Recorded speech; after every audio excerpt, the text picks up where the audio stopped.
ఒక 2 విషయాలు ఇందాక మిస్ అయినాయి, యాడ్ చేస్తాను.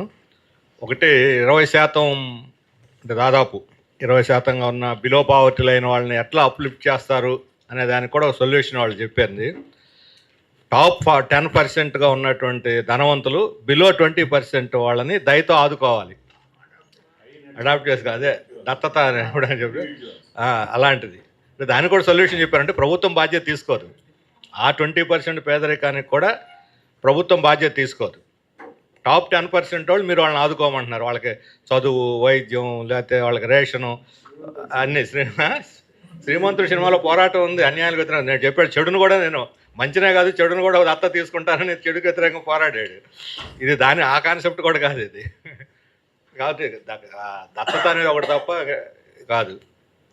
ఇది ఒకటి మనం దృష్టిలో పెట్టి. రెండవది ముఖ్యమైనది, విజన్ 2020 1999లో తెచ్చినప్పుడు ఆ రోజు క్యాపిటలిస్ట్ సిస్టమ్ భూమిలో ఉంది.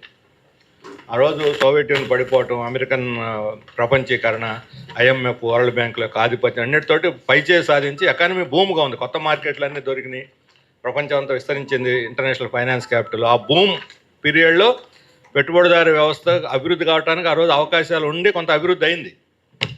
అయినా 20 ఏళ్లలో అవ్వాల్సినంత అవల. ఇప్పుడు కానీ అన్ని స్ట్రాటజీస్ చూస్తే అవ్వాల్సినంతగా అవ్వలేదు. క్యాపిటలిజం కూడా అవ్వాల్సినంత అవల. ఈరోజు ఆ భూమి లేదు.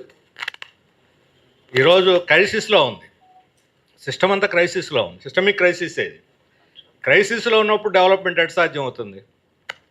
అయితే వాళ్ళు టెక్నాలజీ బేస్డ్గా హ్యూమన్ రిసోర్సెస్ని స్కిల్డ్ ఇది పెంచి, టెక్నాలజీ బేస్డ్గా ప్రొడక్టివిటీ పెంచి చాలా డెవలప్డ్ కంట్రీ కావాలి వరల్డ్ వైడ్గా. అందుకే థింక్ గ్లోబల్లీ, యాక్ట్ గ్లోబల్ అన్నది. ప్రపంచంలో ఉన్న వనరులన్నీ ఉపయోగించుకొని, అన్ని దేశాల్లో మార్కెట్లని, వాళ్ళ స్కిల్ని, వాళ్ళ టెక్నాలజీని అన్నిటిని ఉపయోగించుకొని మనం డెవలప్ కావాలంటున్నారు. అటువంటి సందర్భంలో టెక్నాలజీ యొక్క రోలు గవర్నమెంట్ ఎంఫసిస్ చేస్తున్నప్పుడు మనం టెక్నాలజీకి వ్యతిరేకమనో లేకపోతే డెవలప్మెంట్కి వ్యతిరేకం అనేటువంటి ఇంప్రెషన్ మనం గురి కావాల్సిన అవసరం లేదు. టెక్నాలజీ మనం వ్యతిరేకం కాదు. ఆర్టిఫిషియల్ ఇంటెలిజెన్స్ మీద కూడా మార్క్సిస్ట్ థింకర్స్లో చాలా చర్చలు, వాదోపవాదాలు జరుగుతూ ఉన్నాయి. బై అండ్ లార్జ్ ఏంటంటే 2025లో ఆర్టిఫిషియల్ ఇంటెలిజెన్స్ వల్ల IT రంగంలో ఉద్యోగ అవకాశాలు కొంచెం పెరుగుతాయని కూడా అన్నది. ఒక సంవత్సరం పెరగవచ్చు, సంవత్సరం తగ్గవచ్చు. ఇప్పుడు ఈ 3 ఏళ్లలో పెరుగుదల లేదు.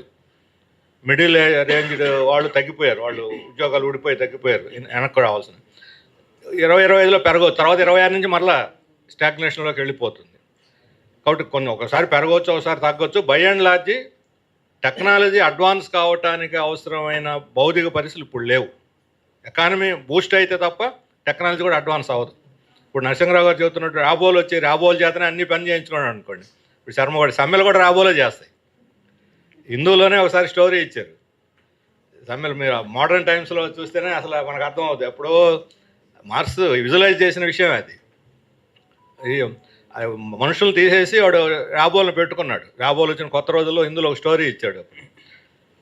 పెట్టుకుంటే ఇంకేముంది, వాడు కూర్చొని బ్రహ్మాండంగా లాభాల మీద లాభాలు వచ్చేస్తున్నాయి. సడన్గా అన్నీ కొలాప్స్ అయిపోయినాయి. పనిచేయడం మనం ఏమనంటే మమ్మల్ని ఆపరేట్ చేసేవాడు లేడు అని చెప్పినాయి సమాధానం.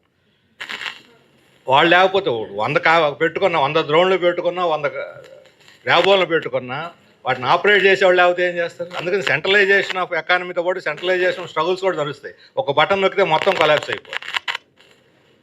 అందువల్ల స్ట్రగుల్స్కి అప్పుడు కూడా అవకాశం తగ్గదు, పెరుగుద్ది. వర్కింగ్ క్లాస్ సంఖ్య పెరుగుతుంది. మనం వ్యవసాయం మీద ఆధారపడే వాళ్ళ సంఖ్య తగ్గించి 80% అర్బన్ పాపులేషన్ పెంచాలంటున్నాడు. అర్బనైజేషన్ వల్ల రియల్ ఎస్టేట్ ఇటువంటివన్నీ కూడా పెరుగుతాయి. అర్బనైజేషన్ పెరగడం అభివృద్ధికి ఒక భాగమే, కానీ అది అన్ఎంప్లాయ్మెంట్ క్రియేట్ చేస్తే అన్రెస్ట్ కూడా దాంతోపాటు వచ్చేస్తుంది. అందువల్ల మనం యంత్రాలకు వ్యతిరేకంగా కన్నా మనం చేసే పోరాటం యంత్రాల యొక్క ఫలితంగా దాని కాన్సిక్వెన్స్గా వచ్చేటువంటి సమస్యల మీద మనం ఫైట్ చేయాలి. దాని ఏ విధంగా రాబోతున్నాయి ఆ రకమైనటువంటి సమస్యలు అనేటువంటి వాటిని మనం వాటిని అందుకొని ఫైట్ చేయాల్సినటువంటి అవసరం ఉంటుంది రాబోయే రోజుల్లో. అందువల్ల ఈ అండర్స్టాండింగ్ కూడా మనం ఖచ్చితంగా ఉండటం అవసరం కొన్ని. అట్లాగే ఇప్పుడు ఈ మధ్య మన RSS రేపు 5వ తేదీ వాళ్ళు RSS వాళ్ళు కులం ఇంట్లో పెట్టుకున్న గడప లోపల కులం, గడప దాడితే హిందువులం అని. గడప లోపల కులం, గడప దాటితే హిందువులని నినాదం తీసుకొస్తే దానికి పోటీగా మన వాళ్ళు గడప లోపలే కులం మతం, గడప దాటితే భారతీయులు అని పెట్టుకున్నాడు. గడప దాటితే భారతీయులం కాదు, గడప లోపల ఉన్న కూడా భారతీయులే. కానీ కులం అనేది మతం రెండు ఒకటి కాదు. ఈ రెండు మధ్య డిఫరెన్స్ మనం చూడాలి. కులం అనేది ఒక సామాజిక అంశం, మతం వ్యక్తిగత విషయం. వ్యక్తిగత విషయం గడప లోపలే ఉండాలి. కులం సామాజిక అంశం. కులాన్ని గడప లోపల పెడితే ఏమవుద్ది? రిజర్వేషన్లు క్వశ్చన్ చేయకూడదు, కుల వివక్షతను క్వశ్చన్ చేయకూడదు, దాడులను క్వశ్చన్ చేయకూడదు, అంటరాంతరాన్ని క్వశ్చన్ చేయకూడదు, దేవాలయాల్లో ఎంట్రీని గురించి అడగకూడదు. అయిన ఇంట్లో వ్యవహారాలు, నీ ఇంట్లో నువ్వు పూజ చేసుకో, దేవాలయం పోవాల్సిన అవసరం ఏంటి? అదే ఆర్ఎస్ఎస్ వాళ్ళు అనేది. హిందుత్వకి కులం అనేది ఆటంకంగా ఉంది. కుల సమస్య వచ్చినప్పుడు హిందుత్వం బలహీనపడుతుంది. అందుకని కుల సమస్యను వెనక్కి నెట్టేసి హిందుత్వాన్ని సంఘటితం చేసుకోవటానికి, కన్సాలిడేట్ చేసుకోవటానికి ఈ నినాదం వాళ్ళు తీసుకొచ్చారు. అందుకని మనమంతా భారతీయులం అనేది మన నినాదం. కులం సామాజిక అంశం, మతం వ్యక్తిగతం. ఎవరి దేవుళ్ళని మనం పూజించుకోవచ్చు. కులం సామాజిక అంశం అంటున్నామంటే దాన్ని పరిష్కరించాల్సిన సమస్య అది. సామాజిక అసమానతలతో కూడినటువంటి వ్యవస్థ. మరి అందుకని ఈ రెంటిని ఒకే ఘటన కట్టి మనం ఒక ఎమోషనల్ దీంట్లో భారతీయులు అని చెప్పుకోవడానికి వాడు కులాన్ని ఇంట్లో పెట్టమన్నాడు కాబట్టి మతాన్ని కూడా ఇంట్లో పెట్టుకో, కులం మతాన్ని ఇంట్లో